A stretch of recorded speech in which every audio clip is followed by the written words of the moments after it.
மகா காளி அன்னையே அர்ப்பணம்.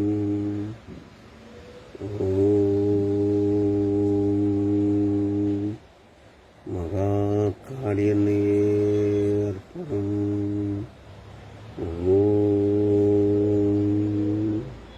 மகா காளி அன்னையே அர்ப்பணம்.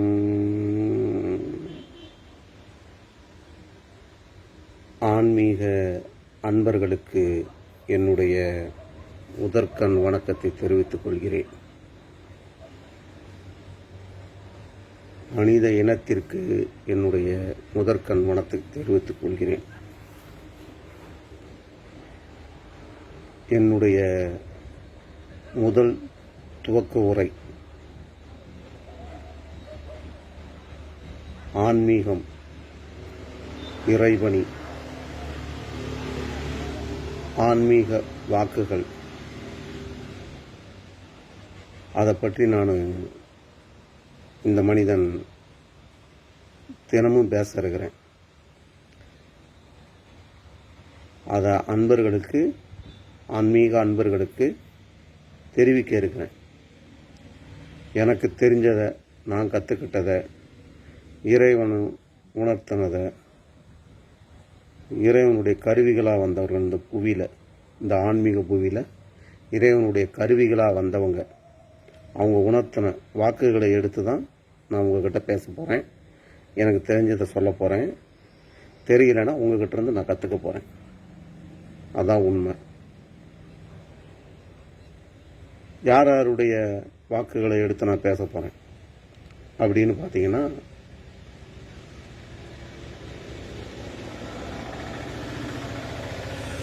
ஸ்ரீ ராமகிருஷ்ண பரமஹம்சர், சுவாமி விவேகானந்தர், ஸ்ரீ அரவிந்தர், ஸ்ரீ அன்னை, வள்ளல் பெருமான்,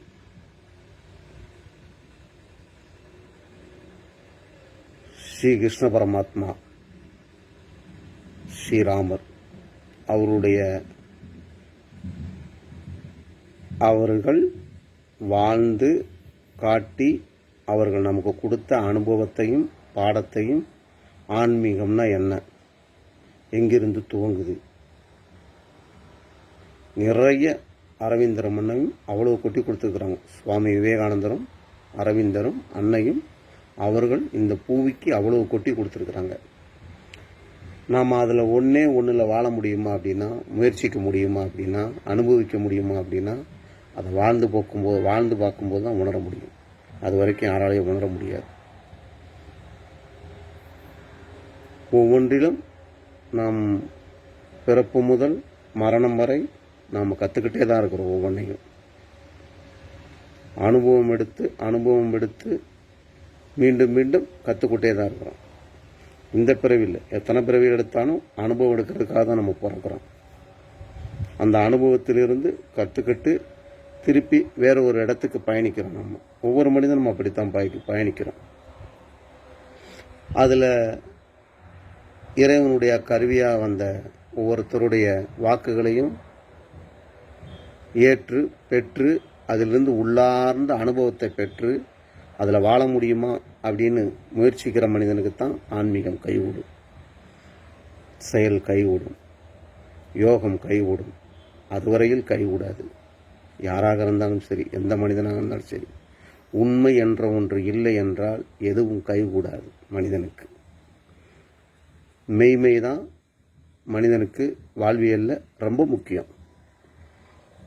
அதுவும் மெய்மை என்பது, உண்மை என்பது மெய் வாழ்வு வாழக்கூடிய மனிதனுக்கு மட்டும்தான் உகந்தது, வேறு யாருக்கும் உகந்ததல்ல. அப்போ பொய்யான வாழ்வுன்னு ஒன்று இருக்கா அப்படின்னு ஒரு கேள்வி எழுது. மெய் வாழ்வுன்னு ஒன்று இருந்து பொய்யான வாழ்வுன்னு ஒன்று இருக்கா அப்படின்னா கேள்வி எழுது. பொய்யான வாழ்வு இருக்குது, ஒவ்வொரு மனிதன்கிட்டையும் இருக்குது.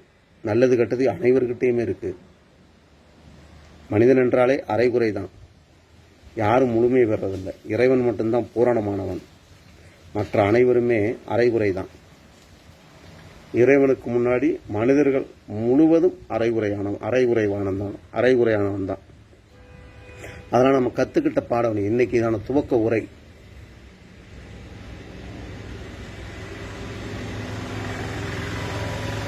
என்னுடைய ஆன்மீக பயணத்தில் நான் உணர்ந்த எனக்கு பிடித்தமான ஒன்று வாக்கு. ஸ்ரீ அரவிந்தருடைய வாக்கை நான் உங்களுக்கு என்னுடைய அனுபவத்திலிருந்து நான் பயணிச்சுக்கிறேன். அவருக்கு ஸ்ரீ அரவிந்தர் உணர்த்த அவருக்கு ரொம்ப ரொம்ப பிடித்த வார்த்தை, பரமனே என்னை அடி, என்னை அடிக்கவில்லை என்றால் என் மீது உனக்கு அன்பு இல்லை என்ற அர்த்தம். பரமனே என்னை அடி, என்னை அடிக்கவில்லை என்றால் என் மீது உனக்கு அன்பு இல்லை என்ற அர்த்தம் என்றார். மனிதர்கள் எல்லோரும் இறைவன்கிட்ட என்ன முறையிடுவோம்? எனக்கு நல்ல சோகத்தை கொடு, நல்ல இன்பத்தை கொடு, நான் கல்யாணம் பண்ணிக்கணும், நான் சந்தோஷமாக இருக்கணும், எந்த கஷ்டத்தையும் அனுபவிக்கக்கூடாது, எந்த அடிகளும் எனக்கு விழக்கூடாது, எந்த துன்பமும் என்னை நெருங்கக்கூடாது. இப்படித்தான் வேண்டுகிற மனிதர்களை நம்ம ஒவ்வொரு முறையும் நம்ம பார்த்துட்ருக்குறோம். ஒவ்வொரும் அப்படித்தான் இருக்கிறோம், அப்படித்தான் வாழ்கிறோம். ஆனால் அடி வேணும்னு இறைவன்ட்ட யாராவது கேட்பாங்களா? கேட்க முடியுமா? அந்த அளவுக்கு பலம் பொருந்திய மனிதர்களாக இருக்கிறாங்களா ஒவ்வொருத்தரும்? அப்படி யாரும் இருக்கிறதில்ல. ஆனால் ஸ்ரீ அரவிந்தர் கேட்டார், பரமனே என்னை அடி, என்னை அடிக்கவில்லை என்றால் என் மீது உனக்கு அன்பு இல்லை என்ற அர்த்தம்ன்றார். இது எனக்கு ரொம்ப ரொம்ப உன்னதமான பிடிச்ச ஆழ்ந்து அதில் நான் அனுபவிக்கிற வார்த்தை. கவலைப்பட மாட்டேன். எவ்வளவு துன்பம் வந்தாலும், எவ்வளவு போராட்டம் வந்தாலும், எவ்வளவு அடிகள் விழுந்தாலும் இந்த மனிதன் கவலைப்படுவதில்லை. அதனால தான் இந்த மனிதனுக்குரிய ப்ளஸ்ஸும் அதுதான், இந்த மனிதனுக்கு உள்ள மைனஸும் அதுதான். அப்போது எப்படி பிடிக்கும்னா, அடி விழுந்து தான் இறைவனை உணர முடியுமா அப்படின்னு ஒரு கேள்வி எழுது. போராட்டம் வந்தால் தான் இறைவனை அடைய முடியுமா அப்படின்னு ஒரு கேள்வி எழுது. அப்போ அடி இல்லாமல் இறைவனை உணர முடியாதா? கஷ்டம் இல்லாமல் இறைவனை பார்க்க முடியாதா அப்படின்னு ஒரு கேள்வி எழுது. ஆனால் போராட்டத்தை சந்திக்காத, துன்பங்களை காணாத, துயரத்தை அனுபவிக்காத எந்த ஒரு மனிதனும் புவியில் வாழ்ந்ததாய் சரித்திரம் கிடையாது.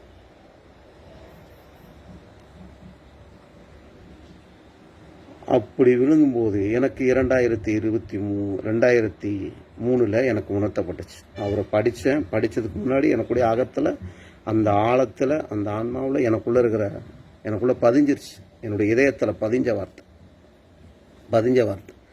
அந்த வார்த்தை, பரமனே என்னை அடி, என்னை அடிக்கவில்லை என்றால் என் மீது உனக்கு அன்பு இல்லை என்ற அர்த்தம்ன்றார். அது என் ஆழத்தில் பதிஞ்சு எனக்குள்ளிருந்து ஒரு நாள் நான் வீட்டில் உட்காந்துருக்கேன். திடீர்னு உள்ளிருந்து ஒரு உணர்வு, அழுத்தத்திலிருந்து வருது, எனக்குள்ளேருந்து வருது ஒரு வார்த்தை, என் இறைவா, எனக்கு அடிகள் விழ வேண்டும், அடிகள் விழுந்து கொண்டே இருக்க வேண்டும், அப்பொழுதுதான் உன்னுடைய உள்ளத்தோடு நான் உறவாட முடியும்னு வருது. இதை யாராவது கேட்பாங்களா? எந்த மனிதனாவது கேட்பாங்களா? இல்லை நீங்கள் முயற்சி பண்ணியிருக்கீங்களா? முயற்சி பண்ணிடுறேன்னா உங்களை நான் உண்மையிலேயே அந்த அனுபவத்தை எடுத்திருந்தீங்கன்னா, அப்படி அவங்களுக்கான பலம் இருந்ததுன்னா அவங்க கொடுத்து வைத்தவர்கள் தான்.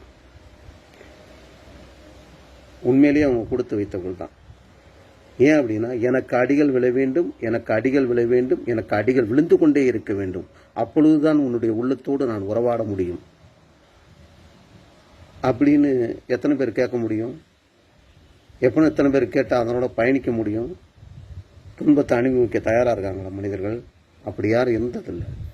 அது மாதிரி இறைவனை ஏன் அதை சொல்கிறாங்க? உள்ளத்தோடு உறவாட முடியும் போது உனக்கு ஒரு கஷ்டம், உனக்கு ஒரு துன்பம், உனக்கு ஒரு துயரம் உன் முன்னாடி வந்து நிற்குது அப்படின்னா, அதை வெல்வதற்கான சக்தி உன்னிடத்தில், உன் இதயத்தில், ஆழத்தில் அதை எதிர்த்து நிற்கக்கூடிய, அதை எதிர்த்து போராடக்கூடிய வல்லமை உனக்குள் இருக்குதுன்னு உண்மைன்னு ஸ்ரீ அரவிந்தர் சொல்கிறார். உனக்குள்ளே இருக்குடான்றார். ஒவ்வொரு மனிதனுக்கு எவ்வளவு தான் முன்னாடி போராட்டம் இருந்ததுன்னா அந்த போராட்டத்தை அவனால் உடைக்க முடியும், தகர்க்க முடியும் அப்படிங்கிற எண்ணம் அவனுக்குள்ளே இருக்கிறதுனால தான் அவனுக்குள்ளிருந்து அது வெளிப்படுது. அவனுக்கான அந்த போராட்டம் அவன் கண் முன்னே வந்து நிற்கிது. அது உடைக்கிறதுக்காக தான் அவன் முன்னாடி வந்து நிற்கிது. அது எத்தனை பேர் எடுத்துப்பாங்க, ஏற்றுப்பாங்க? எனக்கு ஏன் கஷ்டத்தை கொடுக்குற, எனக்கு ஏன் துன்பத்தை கொடுக்குறேன்னு இறைவன்ட்ட முறையிட்டுக்கிட்டே இருக்கணும். எந்த அளவுக்கு இன்பத்தை நோக்கி அனுபவிக்கிறோமோ அதே அளவுக்கு துன்பத்தையும் ஒரு மனிதனை அனுபவிக்க தான் செய்வான். அது உலக நியதி. ஏன் அப்படின்னா ஒரு மனிதன் அனுபவம் எடுக்கிறதுக்கு தான் பிறந்திருக்கிறோம். அனுபவம்ங்கிறது வார்த்தெடுக்கும் முறை, பக்குவப்படுவதற்கான முறை, உன்னை உருமாற்றுவதற்கான முறை. வார்த்தெடுப்புங்கிறது உன்னை உருமாற்றுவதற்கான முறை. உருமாற்ற மனிதனுக்கு ஒவ்வொரு முனையும் தேவைப்படுது, ஒவ்வொரு வினாடியும் தேவைப்படுது. அதற்கான காலகட்டங்கள், அதற்கான நேர காலகட்டங்கள் தேவைப்படுது. அனுபவத்தை எடுத்து கொஞ்சம் இந்த பக்கம் இருப்பான், அனுபவத்தை எடுப்பான், திருப்பி புற வாழ்க்கையில் இருப்பான், திருப்பி அந்த பக்கம் இறைவன்ட்ட போவான், திருப்பி நடுவில் வந்து நிற்பான், திருப்பி இந்த பக்கம் போவான், திருப்பி இந்த பக்கம் வருவான், திருப்பி இந்த பக்கம் போவான், அருளை பெறுவான், அனுபவிப்பான், திருப்பி இந்த பக்கம் போவான். போராட்டம், இந்த பக்கம் போராட்டம், போராட்டம், புற போராட்டம், ரெண்டுமே மாறி மாறி நிகழும். ஆன்மீக இறைவனுடைய கருவியாகணும் முயற்சி செய்கிற ஒவ்வொரு மனிதனுக்கும் இது நிகழ்ந்தே தீரும். அது யாரும் மாற்ற இயலாது. உங்களால் மட்டுமில்லை, யாராலும் மாற்ற இயலாது. ஏன்னா அப்படித்தான் இறைவனுடைய படைப்பு நியதியே அப்படித்தான் இருக்குது. அதனால துன்பப்பட்டீங்கன்னா வருந்தாதீங்க. ஒரு கஷ்டம் வந்துருச்சுன்னா வருந்தாதீங்க. யாரும் துன்பப்படாதீங்க. துன்பத்தினாலும் அதை வெல்வதற்கான சக்தி வல்லமை உங்ககிட்ட இருக்குன்னு நீங்கள் முதல்ல நினச்சிக்கோங்க. அப்பனால தான் அந்த துன்பத்தை உடைக்க முடியும், அதை கடந்து செல்ல முடியும். அது பயமாக இருந்தாலும் சரி, பொறாமையாக இருந்தாலும் சரி, ஆசையாக இருந்தாலும் சரி, எதுவாக இருந்தாலும் சரி, ஒன்று நிறைவேறானா அதுக்காக வருத்தப்படாதீங்க. இந்த கஷ்டம் நமக்கு வந்துருச்சுன்றதுக்காக வருத்தப்படாதீங்க. அது எப்படி வெல்ல முடியுன்ற எண்ணத்தை உங்களுக்குள்ள உருவாக்குங்க. உங்களால் முடியுமான்னு முயற்சி பண்ணுங்க. முடியும்னா உடைங்க, முடியலைன்னா இறைவன்ட்ட ஒப்படைச்சிட்டு இது என் முன்னாடி வந்து நிற்கிது, என்னால் முடியல இறைவன்ட்ட ஒப்பு கொடுங்க. உங்ககிட்ட முன்னாடி வந்து நிற்கிற கஷ்டத்தை ஆர்வத்தியில் போகிற மாதிரி, யாகம் வளர்க்குற மாதிரி அதில் போட்டுக்கிட்டே இருங்க. உங்களுடைய இதயத்தில் வந்து போட்டுக்கிட்டே இருங்க, இறைவன்ட்ட கொடுத்துக்கிட்டே இருங்க. முன்னாடி நிற்கிதா அவன் பிரச்சனை, யார் பிரச்சனை, இந்த பிரச்சனையா அந்த பிரச்சனை, எந்த பிரச்சனையாக இருந்தாலும் சரி இறைவன்ட்ட கொடுத்துக்கிட்டே இருங்க. உங்களை மீட்டெடுக்கக்கூடிய ஒரே படைத்தவன் தான் உங்களை மீட்டெடுக்க முடியும். உச்சமாக அவனுக்கான கருவிகளை அனுப்பி அவனை மீட்டெடுப்பான். ஆனால் நீங்கள் அவங்ககிட்ட ஒப்படைக்கணும். கவலைப்படாமல் இந்த பிரச்சனையை முடியும்னா செயல்தான். அப்போ உங்களை மீறிய ஒரு செயல் இருக்குன்னா, மிகப்பெரிய போராட்டம் வருதுன்னா, மிகப்பெரிய துன்பம் வருதுன்னா, அப்போல்லாம் இறைவன்ட்டு உங்கள் தலைக்கு மேலே வெள்ளம் போகுது. என்ன பண்ண முடியும்? உங்களால் முடியாது. உங்களால் உங்களை காப்பாற்றிக்க முடியாது. என்ன பண்ணுவீங்க? என்ன வேணாலும் நிகழணும். இது எப்படி கடக்கிறது தெரியாது. நீச்சல் தெரிஞ்சால் தான் கடக்க முடியும். நீச்சலே தெரியாது, எப்படி கடக்க முடியும்?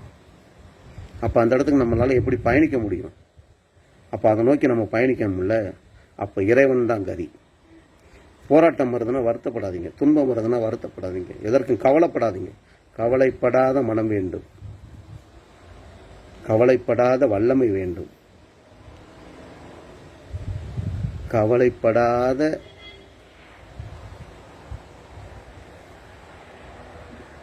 ஒளி ஊடுருவ வேண்டும். கவலைப்படாத எண்ணம் வருவதற்கு ஒளி உன்னுள் ஊடுருவ வேண்டும். அந்த ஒளியை நீ அனுமதிக்க வேண்டும். அந்த ஒளியை அனுமதித்து அந்த ஒளியினால் அது வெல்லப்பட வேண்டும். அது எப்படி முடியும்? எப்படி சாத்தியமாகும்? அப்படின்னா ஒவ்வொன்றையும் அனுபவப்பட்டு முன்னிறுத்தி இறைவன் உங்களை முன்னிறுத்தாதீங்க. உங்களை முன்னிறுத்த இறைவனுக்கு எதிராக தான் போவோம். அவனே தீர்க்க வந்தால் கூட நம்மளால் தீர்க்க முடியாது. ஏன்னா நீங்கள் தான் முன்னிறுக்கும் போது அவனுக்கு வேலை இல்லையில்ல அங்கே. அது எப்படி முடியும்? அதனால் போராட்டத்தை சந்திச்சோ, கஷ்டத்தை சந்திச்சோ, வருத்தப்படமோ, துன்பம் படாதீங்க.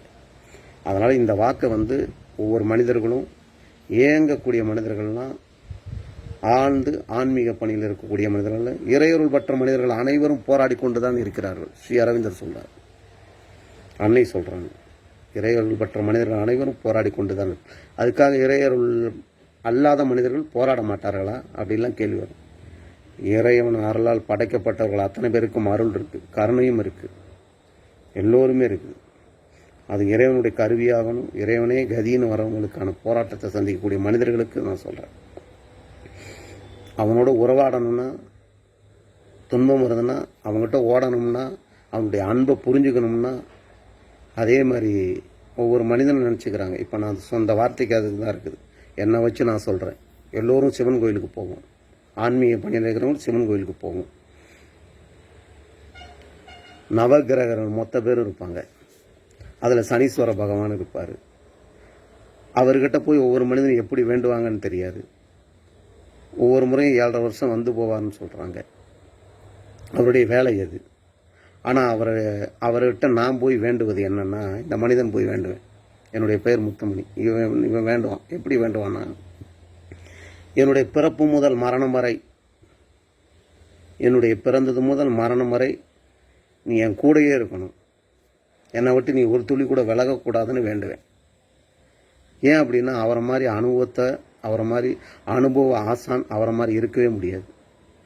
நமக்கான அனுபவத்தை கொடுக்கக்கூடிய மிகப்பெரிய ஆசான் சனீஸ்வர பகவான். அதனால் யாரும் அவர்கிட்ட போய் நீ வந்துடாத, எனக்கு கஷ்டத்தை கொடுக்காத அப்படின்லாம் கேட்காதீங்க. எவ்வளோ பெரிய அறிவாளியாக இருந்தாலும் முட்டாளாக்கிட்டு போயிடுவார். எவ்வளோ பெரிய முட்டாளாக இருந்தாலும் அவனை அறிவாளி ஆக்கிட்டு போயிடுவார். அதான் அவருடைய வேலை. ஏன்னா நான்கிற அகந்தையை உடைக்கக்கூடியவர் அவர் தான். ஒரு மனிதனுடைய நான் என்கிற அகந்தையை உடைக்கக்கூடிய ஒரே கிரக நிலையிலிருந்து இயக்கக்கூடிய ஒரு சனீஸ்வர பகவான் தான். அதே நிலையிலிருந்து இறைவனும் அதை செய்வான். அவர்கிட்ட ஒப்பு கொடுத்துருக்குறான், கிரகங்கிட்ட கொடுத்துருக்குறான். நீ இறைவன்கிட்ட போனா மீட்டெடுத்துருவான். அந்த அகந்தையை உடைச்சி அனுபவத்தை கொடுத்து மீட்டெடுத்துருவான். அதனால் போராடுவதற்கோ போராட்டத்தை சந்திப்பதற்கோ ஒரு துளியும் வருத்தப்படாதீங்க, ஒரு துளியும் கவலைப்படாதீங்க. எதிர்த்து நின்று இறைவனை முன்னிறுத்தி அதை உடைங்க. உங்களை முன்னிறுத்தி உடைக்க முடிஞ்சால் உடைங்க, முடியலைன்னா இறைவன்கிட்ட ஒப்பு கொடுத்துட்டு உங்களுடைய அமைதியாக வேலையை பாருங்கள். அதனால் நம்ம கற்றுக்க வேண்டியது, போராட்டம் வந்தால் பயப்படக்கூடாது, கஷ்டம் வந்தால் பயப்படக்கூடாது, துன்பம் வந்தால் பயப்படக்கூடாது. அப்போ அதை வெல்வதற்கான சக்தி நமக்குள்ளே இருக்காமே, அது என்னதுன்னு ஆழ்ந்து போய் பாருங்கள். உள்ள அகத்தில் போய் பாருங்கள். இந்த மனிதனுக்குள்ள உள்ள அகத்திலிருந்து பாருங்கள். அந்த சக்தி என்னன்னு போய் தேடுங்க, உங்களுக்குள்ளே தேடுங்க. அந்த சக்தியை தேடுங்க, ஏங்குங்க. முடியும், எல்லாராலையும் முடியும். முடியாமலாம் எதுவுமே கிடையாது. எத்தனையோ ஞானிகள், எத்தனையோ ரிஷிகள், எத்தனையோ முனிவர்கள், எத்தனையோ யோகிகள் இந்த இந்தியாவில் ஆன்மீக பூமியில் பிறந்து வந்திருக்கிறாங்க. அவங்கவுங்க வருவாங்க உங்களை வழிநடத்த, உங்களுக்கான வழிகாட்ட, உங்களோட தேவைகளை பூர்த்தி பண்ண. இறைவன் அவங்களுக்கான நீங்கள் ஏங்கி அழைச்சிங்கன்னா அவங்களாம் வருவாங்க, கண்டிப்பாக வருவாங்க உங்களை தேடி.